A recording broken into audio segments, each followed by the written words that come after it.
let's bring up some of our panelists and hear from them about their experience with the Theta X camera and the SE2 camera, if they also explore that, and their experience using these applications, projects and tours. So Scott Moore, can we start with you? Yeah, sure. Okay. No problem. So I have some of your panos here just in the PowerPoint. We can pop on over into projects to look at them if we need to. But can you tell me a little bit about why you were interested in testing the Theta X camera and the apps, and what you were sort of hoping to learn and get out of it? Well, I mean, it's kind of really the self-explanatory that, you know, these 360-degree cameras can really put you in a space, right? And when we're showing this to clients or we can talk about buildings that we've been in, or if it's a renovation addition or a renovation project, we can put them in their space when we're not in their space. You know, we find that a lot of our clients, you know, they don't necessarily understand buildings or space. So it was kind of, you know, having that opportunity, or to put them inside of a space that we would want to use as a precedent study, whether it's our own project or another's, and put them in there because it might not be possible to go visit. So that's kind of one of those things. Another being just as a way to track construction progress. Contractors take pictures, we take pictures all the time, but having a way to, you know, those 2D pictures where you can't really get a sense of the space become really important, especially when we're mentoring younger staff, when showing how a building comes together. You know, they go through all the schooling, have a really good idea of how to, you know, think about things conceptually, but there is the reality of the situation that is often missing. And it gives us a way to do this without always being in the field. And then lastly, so there's that, you know, tracking progress during construction visits, whether we're out, you know, documenting existing conditions for a renovation project or a feasibility study, like we're going to start here in a few weeks, or hoping to start in a few weeks, where we'll go and we'll sit and we'll place this camera in every room, and then we can really have that to work back with if it's not something close by. Right. You mentioned a really interesting thing that had to do with mentoring younger staff. Younger staff tend to not get as many chances to get out in the field like they probably would like. Senior staff go out in the field because they know how buildings really work, and they're in those positions. But in thinking about 360 projects and its compare feature, and being able to have a timeline of images and just being able to watch those images get built out over time, and seeing the layers accrue onto the beginnings of, you know, a foundation, a frame, and then your finishes. I realize now that that's kind of an educational opportunity within the architectural office, wouldn't you say? Absolutely. And, you know, mentoring, something we take very seriously here. We try to get team members out to their projects, especially the younger staff, when during construction. They've moved on to other projects, but, you know, it's good, to see the project that you've worked on come together. But there's other people in the office that don't necessarily have that opportunity. When we can do group trips, you know, field trips out to site for site visits, we do that. But, you know, we have a lot of projects and there's only so much time.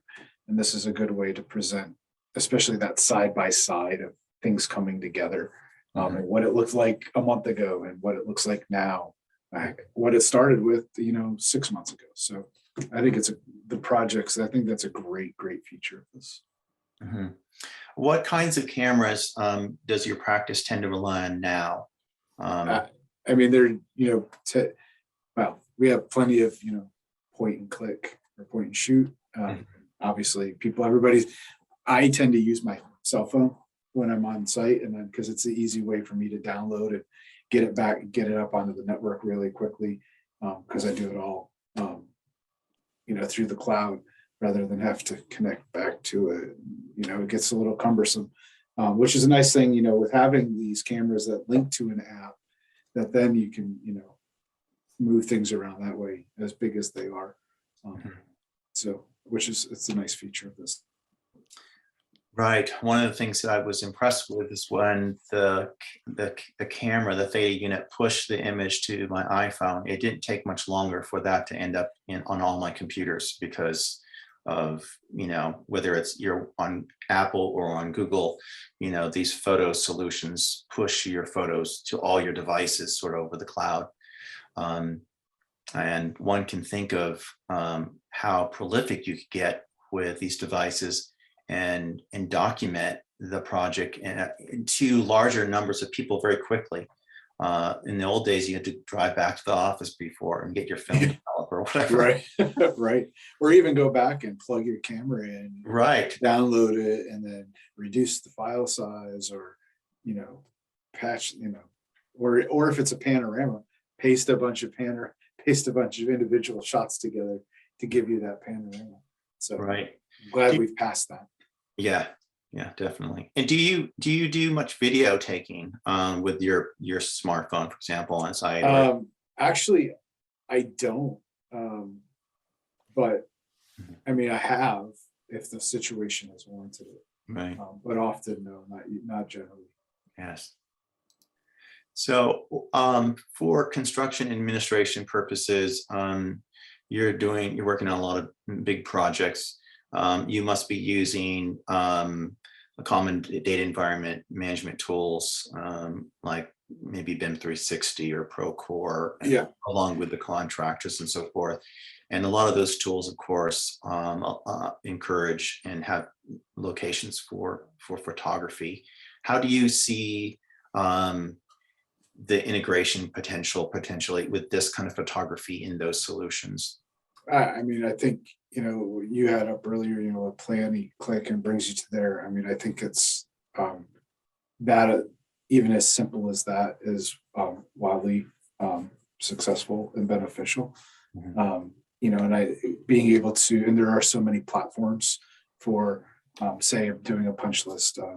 There's different ways that people do it, or different firms do it. And I think having the opportunity to kind of pair with this program or the software and this camera, I think is there's some good opportunities there for sure. Right. Excellent. Excellent. So did you get a chance to play with any of the mobile apps in much detail? Not in a lot of detail. Did use it a little bit. So one of my teammates played with it in more detail. He wasn't available to sit in today, or he would have. Right. But one of the things he found was that it did wear down, because it brings in so much information and it processes it all. It was wearing down on the battery pretty significantly, more than you might expect. But at the end of the day, the quality that was produced out of it kind of offset that. Right.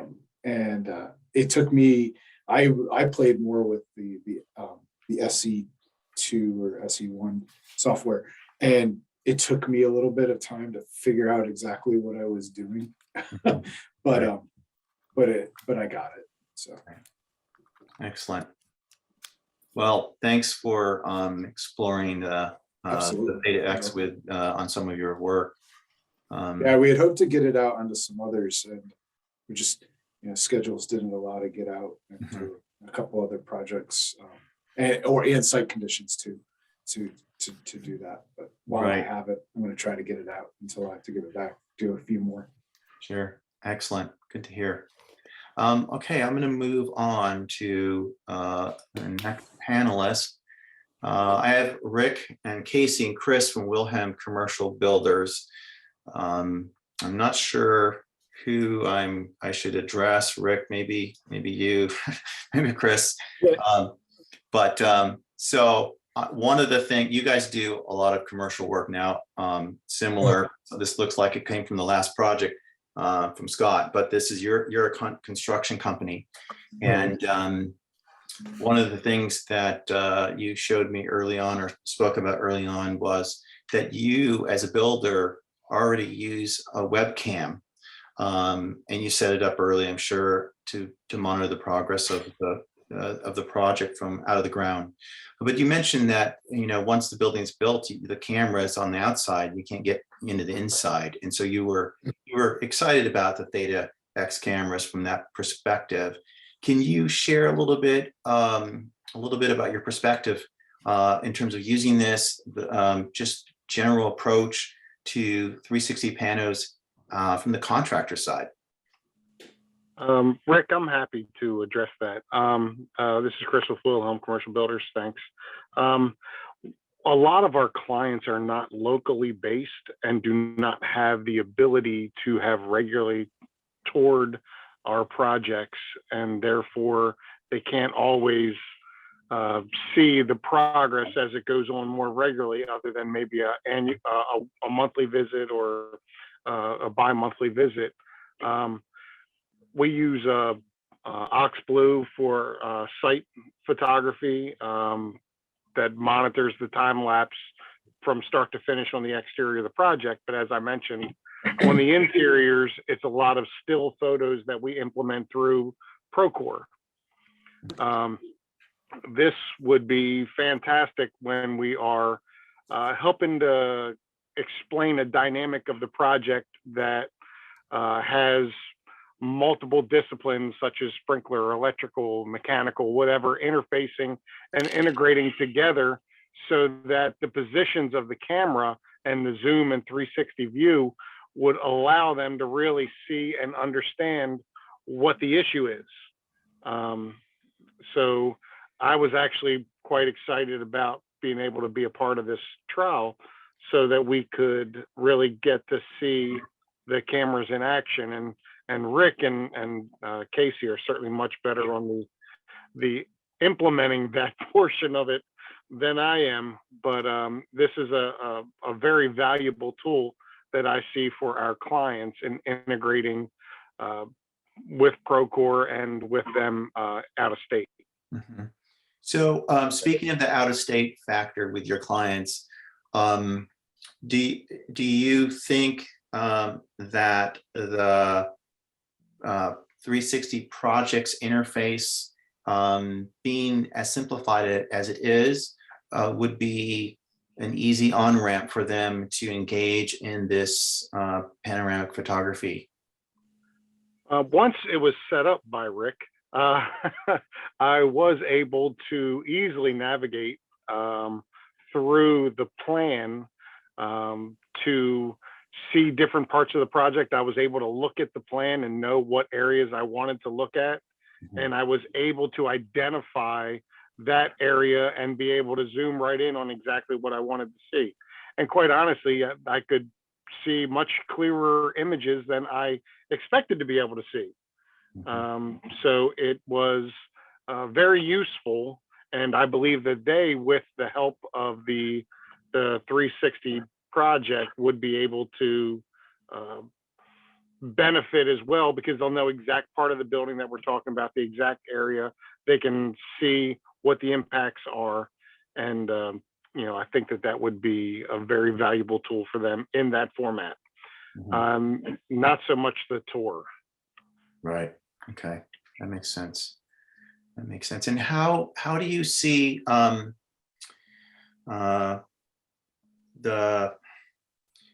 maybe the cameras photography being of use for collaboration with maybe your subs, or even just, you know, the architects, engineers? And what is your your general contractor perspective on collaborative capability?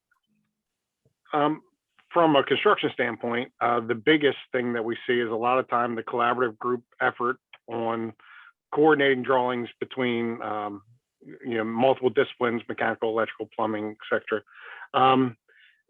It becomes a little bit more difficult in tight spaces. And I believe that this could be a valuable tool, not just with our client, but as I was mentioning before, when you have a specific scenario that you are trying to address.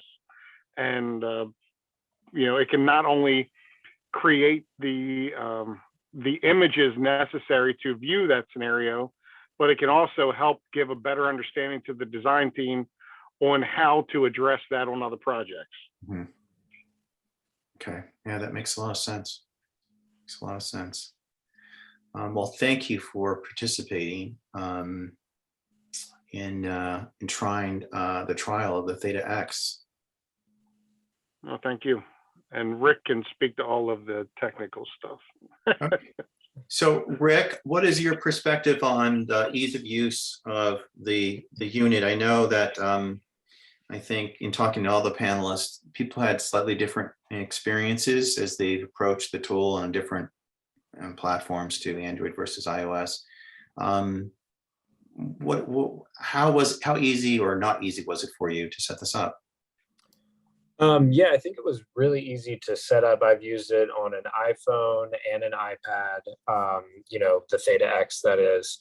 And, once you figure out how to connect it, each device through the Wi-Fi, the local Wi-Fi network, it always, connects right away, whether it's a new device or something you've used before. Mm-hmm. And then I love being able to, in the job that you're looking at here of the pictures, being able to set up our tripod, and then I can actually go and take my phone, I walk around with my phone and I use my phone to take the actual picture. So I don't have to press the button on the camera, which is great because it's going to capture me in the picture. So what I can do is actually walk around the corner and then use my phone to then capture the picture. And it fires off right away. And then, this is about a 20,000 square foot, office fit out.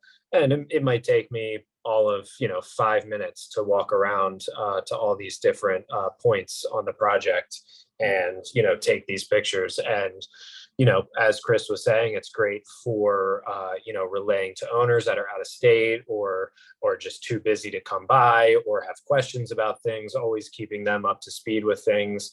And also I found it useful internally and kind of dealing with certain RFIs and things like that, being able to go back and reference old photos in our project. Actually, something that, if you're taking regular photos, some things you might not capture. Like we actually had an issue with, or a question with a cable in the ceiling, a really small cable. And I was able to go back because the camera captures the whole project or the whole site.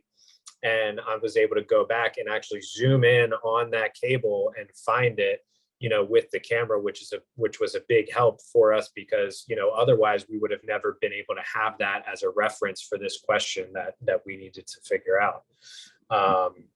So all of those things are very useful, and we're really looking forward to the potential as a marketing tool as well, for on our website, which we spoke about, when we talked on the phone, after this is going to be more of a higher end finish, office fit out, which is going to look really great at the end, and very architecturally and designing pleasing wise in that way. And, it's going to be a great tool to be able to use these types of photos to, host them and be able to show as a marketing tool as well as far as the type of work that we do. Right. You raised two interesting points. One was about points. And I wanted to ask you what your feeling is about. I mean, this is a big project at 20,000 square feet. Obviously you probably do even larger than this, but being able to remember all these points where you put the tripod, right? Did that come up as kind of a mental issue as you were working and thinking about like what kind of technology might be needed to sort of address that problem if it is? Because especially with the compare feature, you do want to be pretty close to the original point, so that you can have kind of almost a one-to-one accuracy as you look at pictures over time. I'm not sure what the solution is there, but I'm just wondering if that crossed your mind. And then the other point was about just when like that wire being really small, when things get closed up, you have the ability to look back at the old photographs and be able to see what's behind surfaces that are now, masking what's like that wire or a duct or whatever. What are your thoughts about both of those issues and where this kind of photography can maybe address those kinds of challenges. Yeah, so that did cross my mind, and luckily I'm just super familiar with the layout at this point, so it was very easy for me to plop these photos in.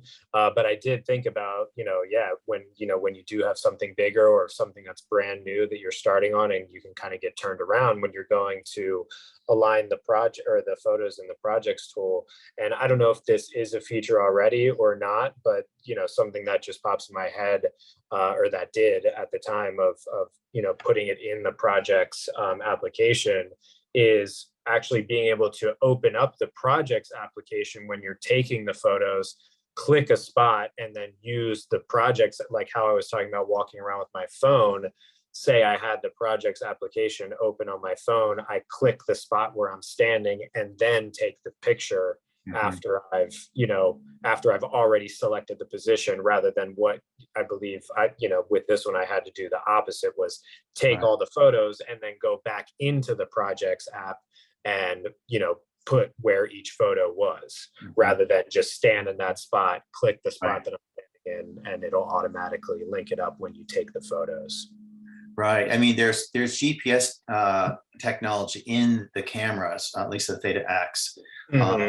And I don't know enough about GPS to know what the opportunities might be there for maybe the GPS data in the unit being able to serve some role in this kind of positioning aspect. But maybe the Ricoh folks at the end could maybe talk about that. But now that's all really excellent. Excellent. So I need to move on to the next panelist. But thanks, Rick, for that great feedback.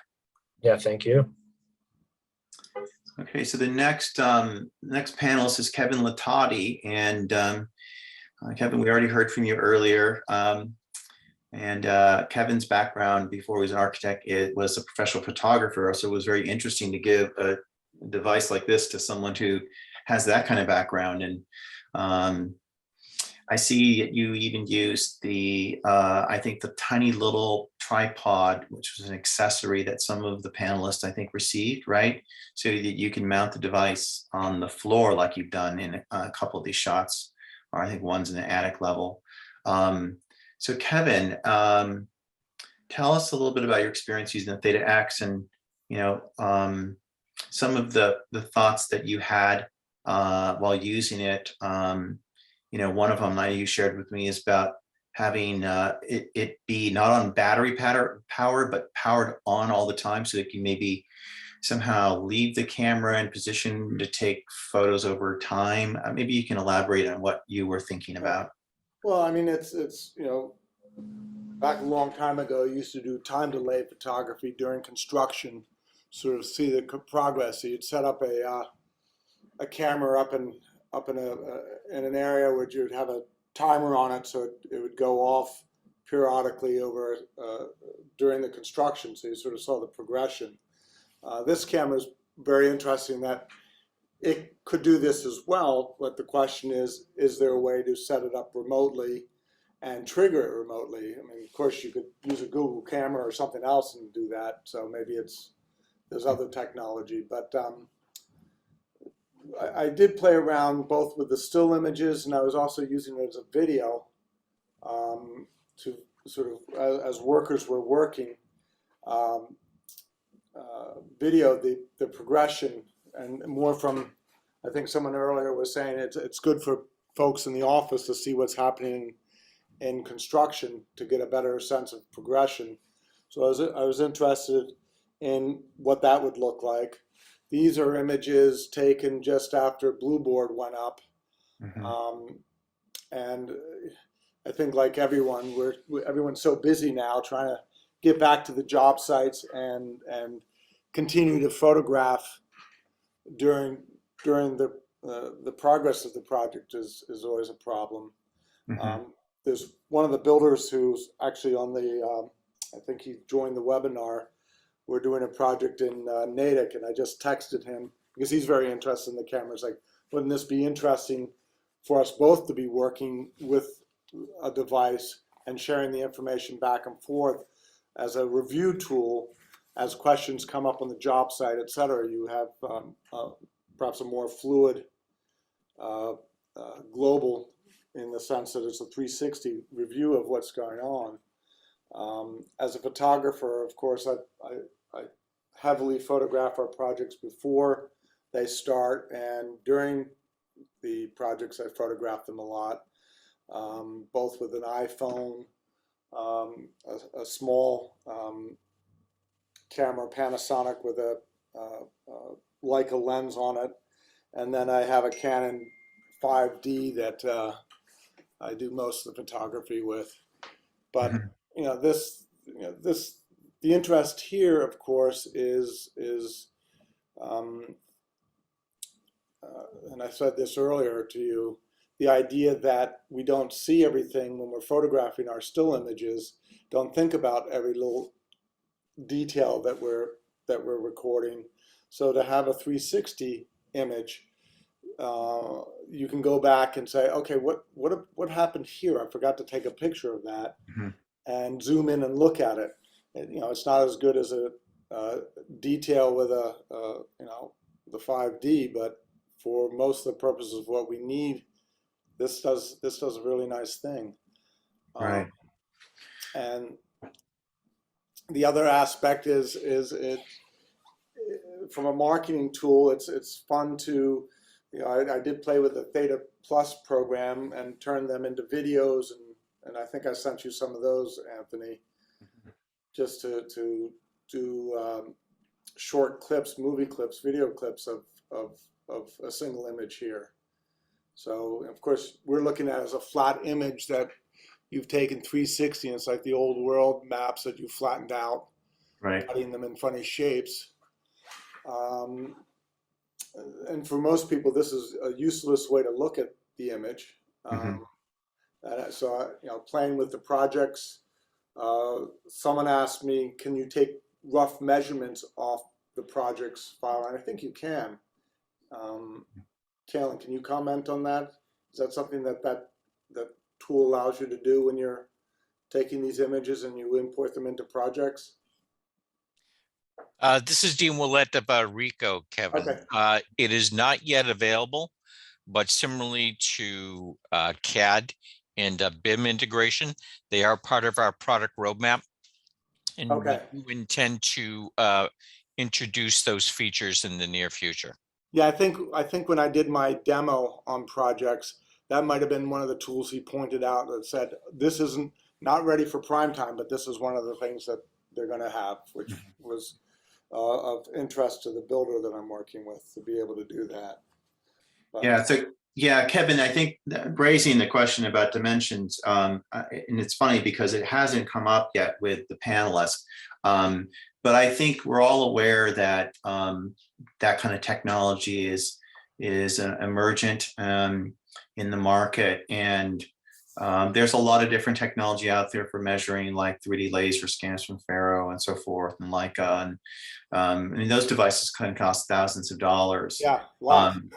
So, and then there's a kind of middle ground position where a lot of people are doing things with Matterport, for example. And I do know that Ricoh and the Theta group has set up some integrations with Matterport, and our next panelist did some. Bobby Main has done some of that investigative work because they use Matterport.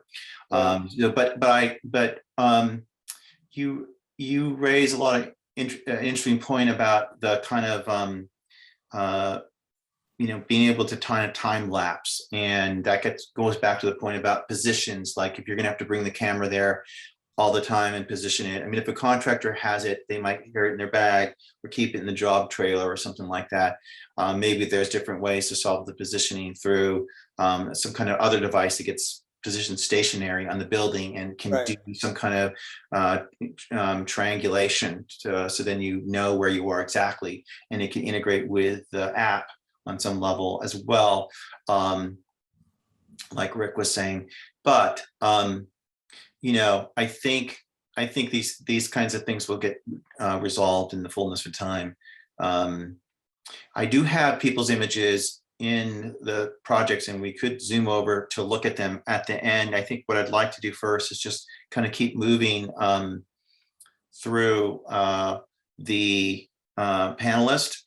Before we go, I want to mention one thing. You did ask about power. There is an adapter, an AC power adapter, that's an accessory that you can buy for these Theta cameras. So that at least solves the power part of the issue that you and I talked about. If you had the camera kind of positioned there kind of remotely, almost like, a robot that's going to do its thing, and you can control it from over the internet. It seems all very doable.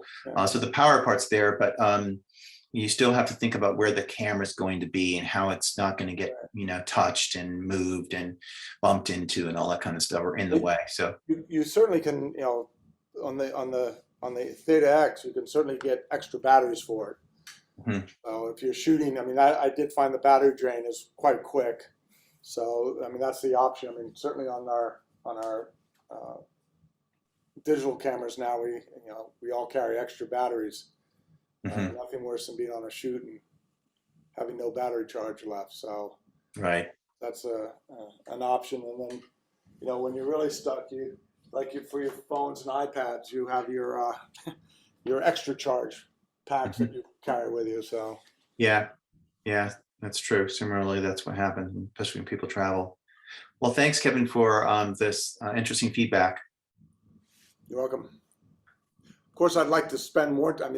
As I mentioned earlier, we just started this 1709 house today, and that's before I have to give this back, I'm going to spend some time out there and really use the Theta camera for that. And it'd be interesting to follow that project with the camera on both the initial reconnaissance work, and then through into construction. It'd be very interesting to follow a project through. Right. All right. Excellent. Well, I hope you begin that. Okay, so Bobby Main is an architect with STA in Boston. Silverman, Trikowski and Associates is the firm's full name. Bobby, are you there? Yes, I am. How are you doing today? Good. I think you did some of the more interesting things because you were integrating this with Matterport, and I know you and I had some interesting conversations about Faro scanners and photography and Matterport, and just the way these tools are being used on job sites. Can you tell me a little bit about your integration with Matterport and how that kind of went for you? Absolutely. Just to give you a little bit of background, our office, we do, a lot of small projects, existing conditions. We work a lot in the back bay. So we do have a Faro scanner in our office, but for anyone who has or has not used a Faro scanner, they're tens of thousands of dollars. They travel in a suitcase. Each scan takes about 10 minutes. We have an older one, and then you have to go back to your office and, actually stitch them all together, which is a very labor intensive process. And of course, we know that newer scanners do this, but we have not upgraded yet. So when we were presented with this opportunity to test this camera, personally, I've also been looking for real estate, and actually this is my condo that I'm in the process of purchasing. But so I'd been playing around with Matterport a lot because I kept seeing all these Matterport scans. And when I found out that the Ricoh Theta camera has Matterport integrations, I started to think to myself, I'd be interested to know how close using the Ricoh Theta could get us compared to a Faro scan. Now, obviously, I understand this does not have LiDAR. This does not have, it is a hundreds of dollar device as opposed to a tens of thousands of dollar device. So I wanted to set my expectations accordingly, but I wanted to at least test the waters and really put it to use and see how accurate it was. So again, so what I did here was, this is a place that I had access to, and I went and I measured every dimension of the place because I wanted to make sure I had an accurate dimension. And then I went back and did a Matterport scan with it. And I was actually very impressed on how easy the Theta worked with the Matterport, because basically you download the Matterport app and then you connect to it. Anyone else on the panel who's used the Ricoh Theta app, it's a very similar integration. You just connect to it via Matterport's app instead of the Theta app, and then you can control it from your phone. And we put it on a tripod and you take a photo, move it a few feet, take another photo. And it takes about 5 seconds to take the photo, about another 5 or 10 seconds to actually upload it to the app. And then on your phone, you actually see the scans starting to position themselves in alignment with one another. So you can actually see, the image on the left, you can see all the scans I took. There were 29 total scans. And you can see that's the progression I took. I went to each room and I did that. And I measured the entire space in about a half hour, maybe 40 minutes. Even with a Faro, that would have taken me 3 hours easily. So that was great. And then, with the Matterport app, you basically push it up to Matterport's cloud. Then an hour or two later, you get an email saying your Matterport scan is ready. And you can go to your website and then you get a full 3D thing. And what I thought was really great about this is for Matterport, you can, on the image on the right, you can see in the bottom left corner, there's the plan view and there's also a dollhouse view. And the dollhouse view is where it's in right now. You can actually move it around. And then similar to Ricoh projects, you have those stationary points. You can do the full 360. But you can also, I liked the fact that you can actually do a plan. It generates a plan view for you. You don't have to actually upload its own plan. And the dollhouse view is cool as well. And then also with the dollhouse view, it has the measurement tool. So you can actually pull a measurement anywhere in the space. So that's where it got interesting. Because again, this is not a LiDAR device, but it was pretty close. Now, it is not 100% accurate. It is not 95% accurate. I'd say it's about 75% accurate. On a 10-foot or so dimension, it was off an inch or two. On a 30-foot dimension, it was off maybe 4 or 5 inches, maybe 6 inches. But compared to the time and expense of a Faro, it could definitely have its use. And, what the joke that I always say is you can go to a space, take 30 photos of something, and sure enough, when you get back to the site, you'll need that one thing that was just out of one of those shots. Here, for a fact, you have captured every single part of the space. And to me, that is invaluable. So I really liked that because again, it's a web-based tool, so you can even send it to your client. You can have say, here's the thing. So some of our clients actually, on their own have done their own Matterport scans, and they use it actually as 3D walkthroughs of their new facilities to show off to their boards, to their visitors, people who may not want to come in because of COVID. So it's become really useful, I think. And, I was really impressed on the ease of how it all went because it's very user intuitive. Right. That's really interesting. So, the accuracy obviously is not going to be like a, $10,000 laser scanner with LiDAR, but of course. But so, and you mentioned that. And so, but those few inches, there's a lot of contexts in which those few inches off doesn't really matter, right? Exactly. Yeah. There are certainly, times that, I would always go back and if it's a critical dimension, I'm going to get a hand dimension anyway. But, to start an overall space plan, if you're okay with it being a few inches off and you just want to get something quick to get something, you're out in the field, you want to get something back to the people in the office, they can start generating something right away. If this process is an hour, that could, if I'm 3 hours away, by the time I get back to the office, it's already processed and sitting in my email box or someone else's email box. So one other thing that Matterport does have that we did not unfortunately get to test out is that they actually do offer they will actually export it, something that you can import into Recap for Autodesk. So we unfortunately have not gotten to that point yet. I'd be interested to see if the dimensions are any more or less accurate via that, because it's actually giving you a point cloud as opposed to, trying to measure something off of a 3D tool. So I think that's something we want to try at some point in the future. The only problem with that is that Matterport's pricing scale is a little wonky, frankly. You can do one for $10 or, many more for $80 or $90 a month. Right. So, and you don't actually have the option to purchase them until you don't have to purchase the point scans unless you have one of the more expensive plans.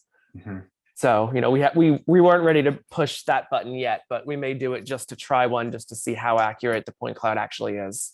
So, but, again, I certainly hope that, if Ricoh is listening, and I know you are, that you guys look into adding things like, point cloud exporting or measuring tools within the Tours app, because that can make it really useful as well. Do you see a connection between the dollhouses? You're right. The dollhouse view of what Matterport creates is quite interesting, and I have engaged with them that contractors that I've worked with have generated. Interestingly, sometimes a dimensional issue is the key issue, and because you can't be certain of the accuracy, you end up having to go out to the job site. So it seems to me there's a kind of big gap between that dimensional comprehensive accuracy and something that's just not comprehensive. And there it seems a big technology and price gap between those two different worlds. And I'm not sure how that gap gets closed, but the Matterport and the Dollhouse feature, do you see a possibility for this to be integrated with RICOH360 Tours? Is that what you are sort of suggesting there?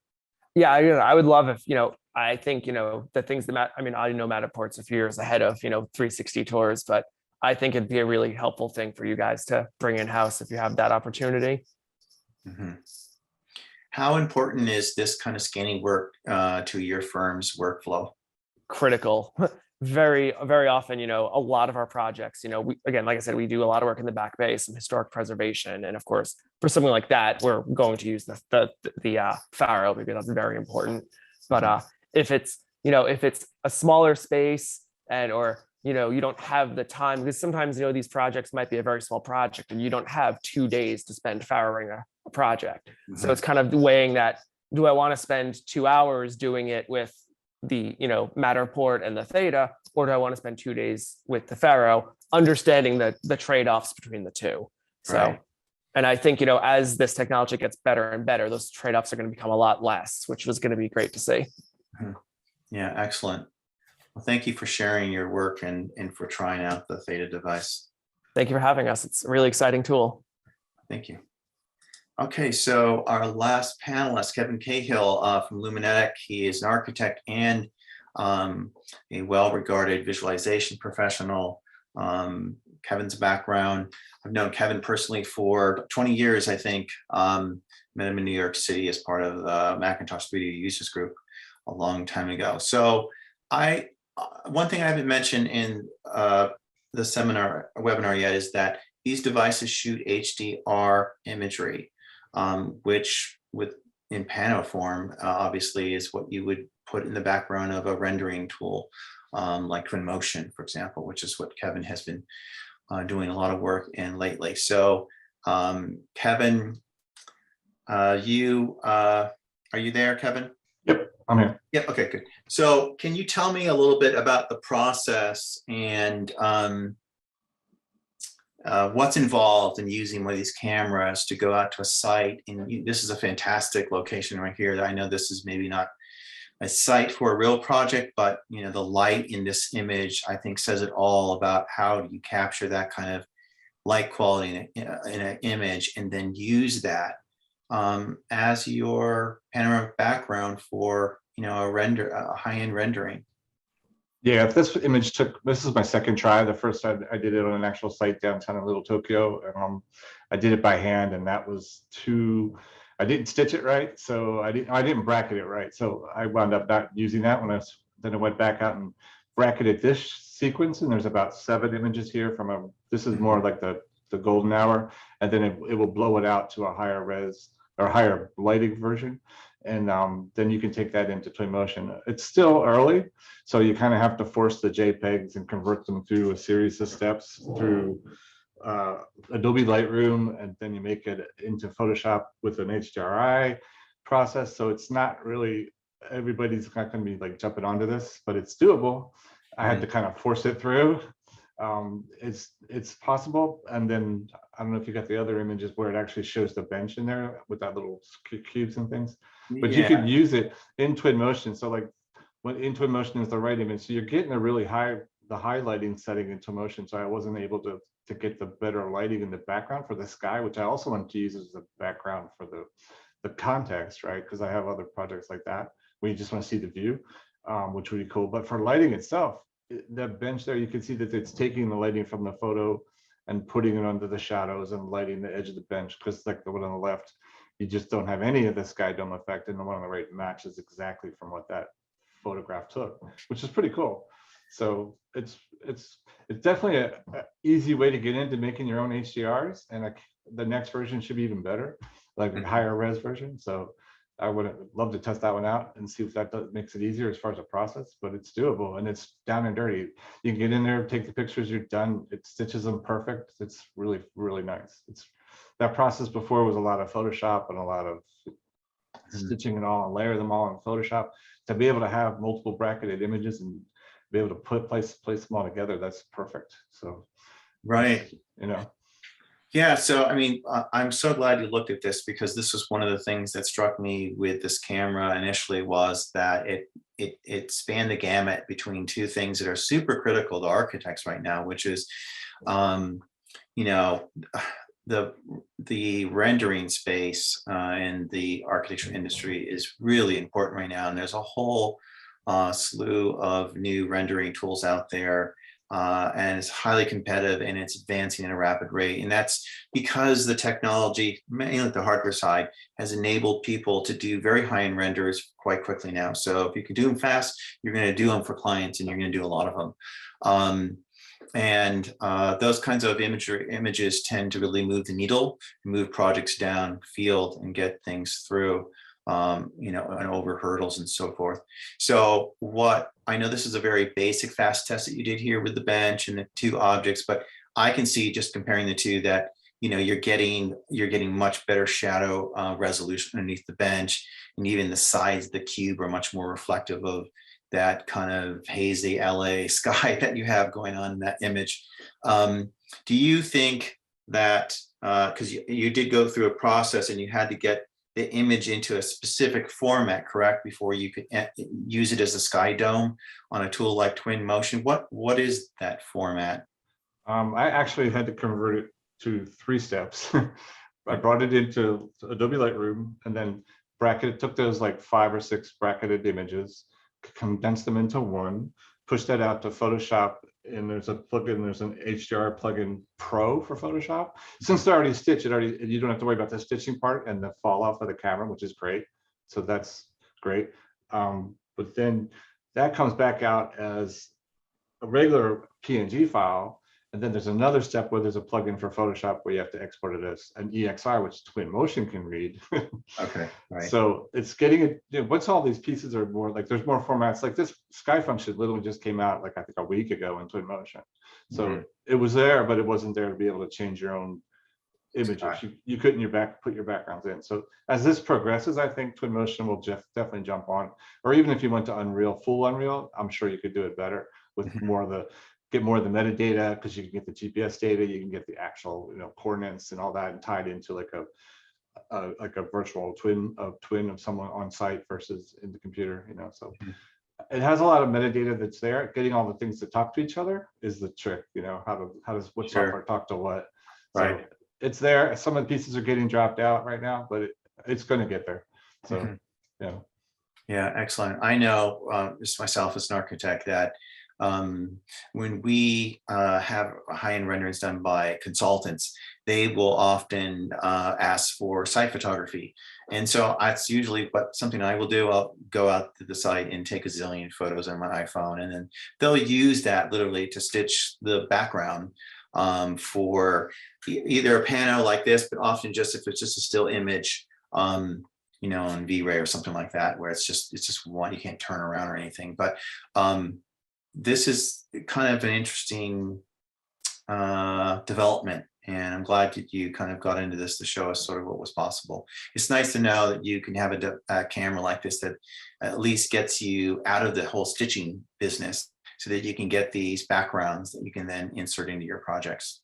Yeah, I mean, the V-Ray may be able to take more information, get a little better backgrounds than Twinmotion at the moment. So that's a whole other avenue to kind of explore. But the stitching part and all the layers are there. So it's pretty simple. Excellent. Well, thanks, Kevin. No we are about an hour and 15 minutes now, and I know that there are some questions out there, but I just want to go, you know, before we get into the Q&A, and just kind of do a little bit of a wrap up here.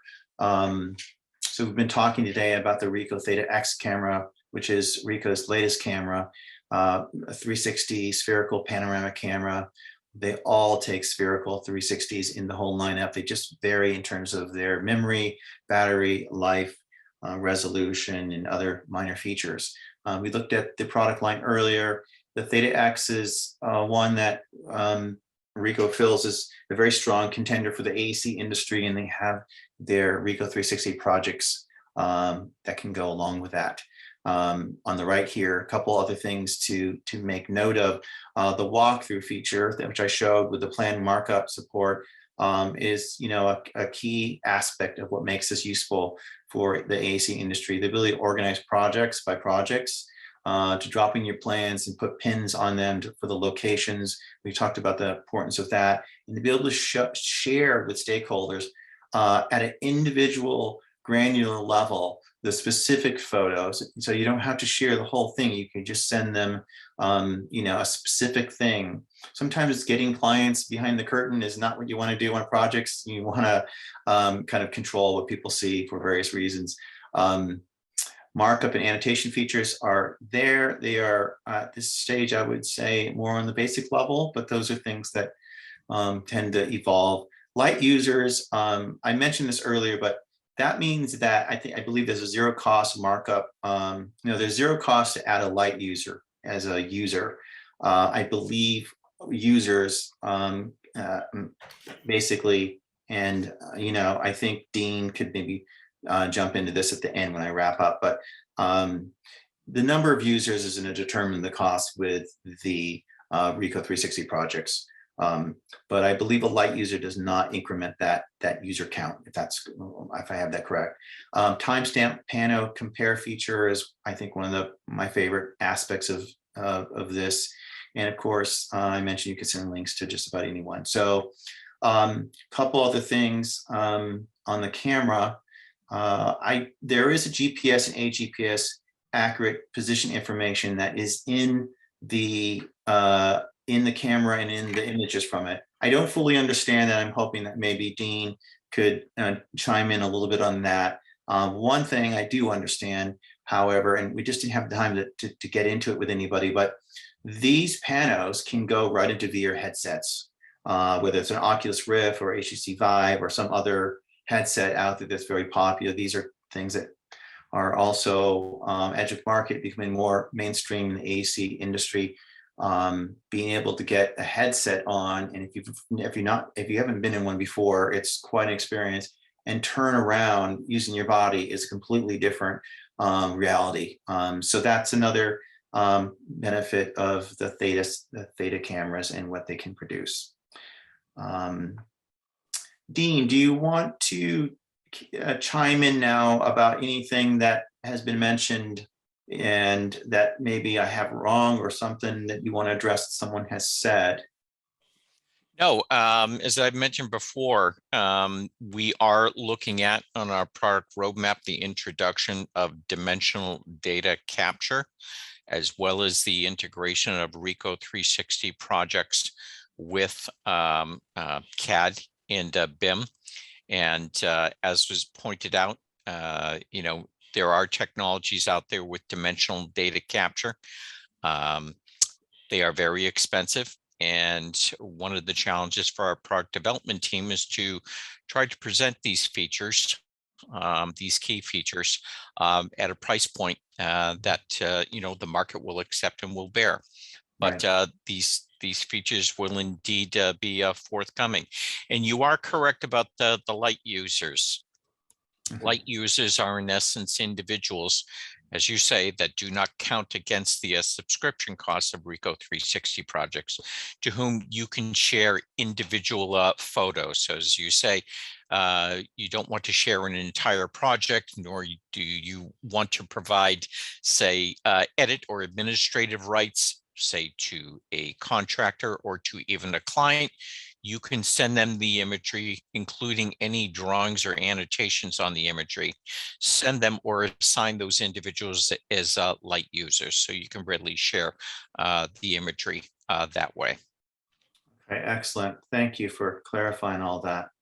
We do have a couple of questions from attendees, and I'll see if I can answer them, but actually one of them is directed to Scott. So Scott, do you mind taking this question? So the question, are you finding that downloadable exports like Cloud Point, 3D Mesh, et cetera, are mandatory in addition to capturing construction progress tracking? Not sure, Scott, still with us? Actually, okay, so actually there's, let me just skip that question for now. And there's a question from Toby.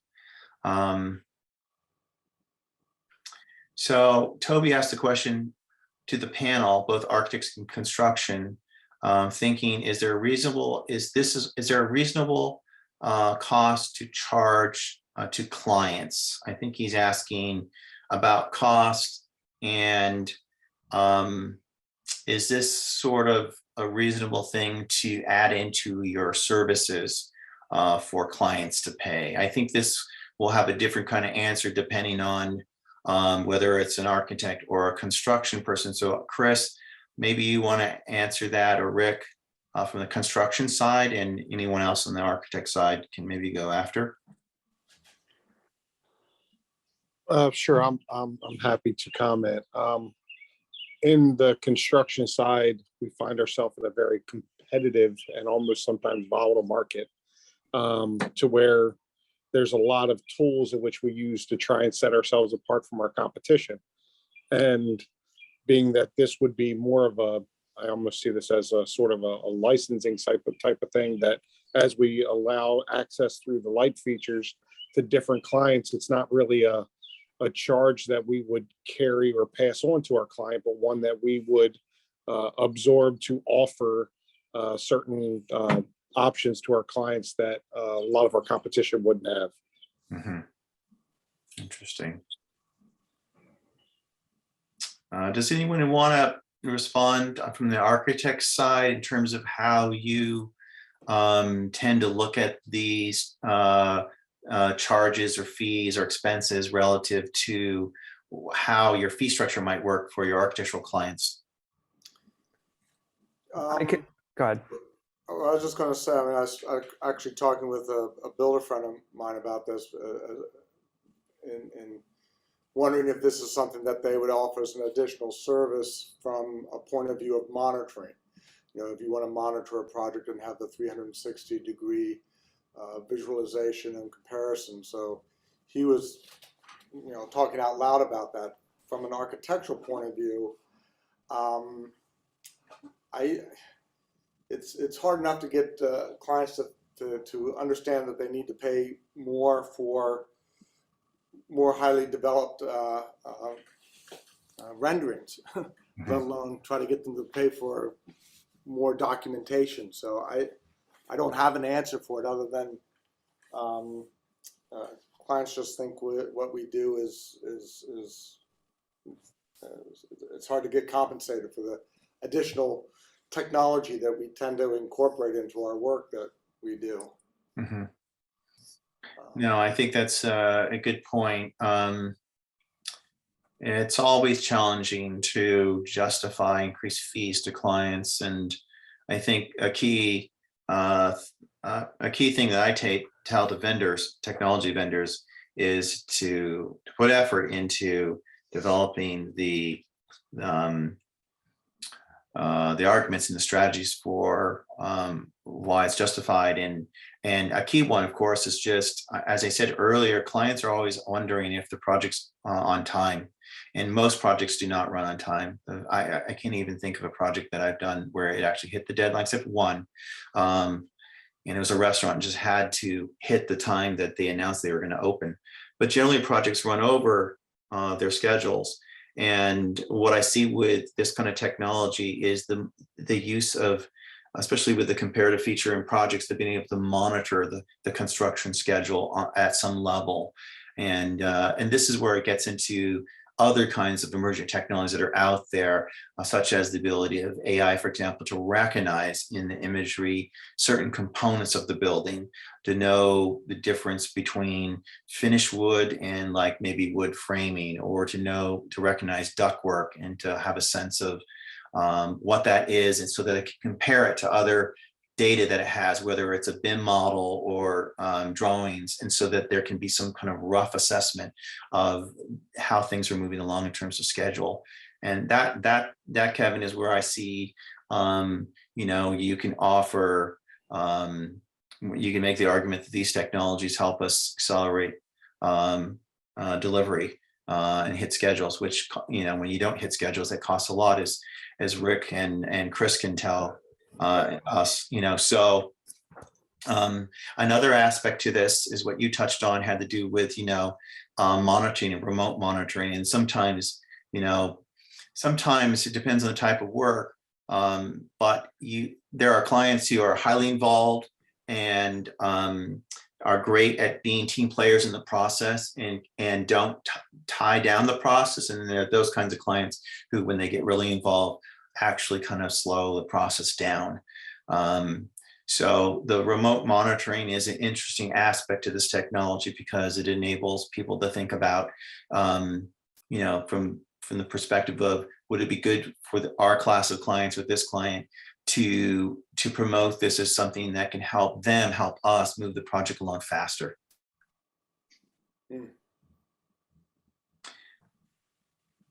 Bobby, did you have any comment about any of that, the fee side of things?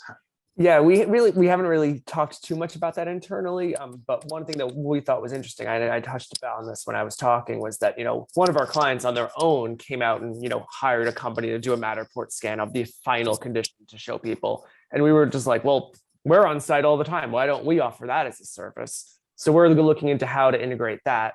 I think the hard thing there is that, the way Matterport works is that you have to have you basically have to set up an account on behalf of the client, because if they want to share it publicly, they would have to have their own account. So it would kind of have to be something like we would set it up under their name and then transfer ownership to them so they could share their one space. But in terms of the actual design part, I mean, we do charge for, the Faro scan, and this would obviously be a cheaper thing, but we haven't really thought about how it would be, something that we would charge for. But I really see this more as something that would help us internally, rather so far more than charging someone for it at this point. We certainly hope to recover that cost, but we haven't gotten to that point yet.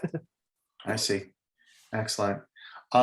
We are an hour and a half. There's one question that was answered by Kellen and answered in text form, but I will just get it out there. Daniel,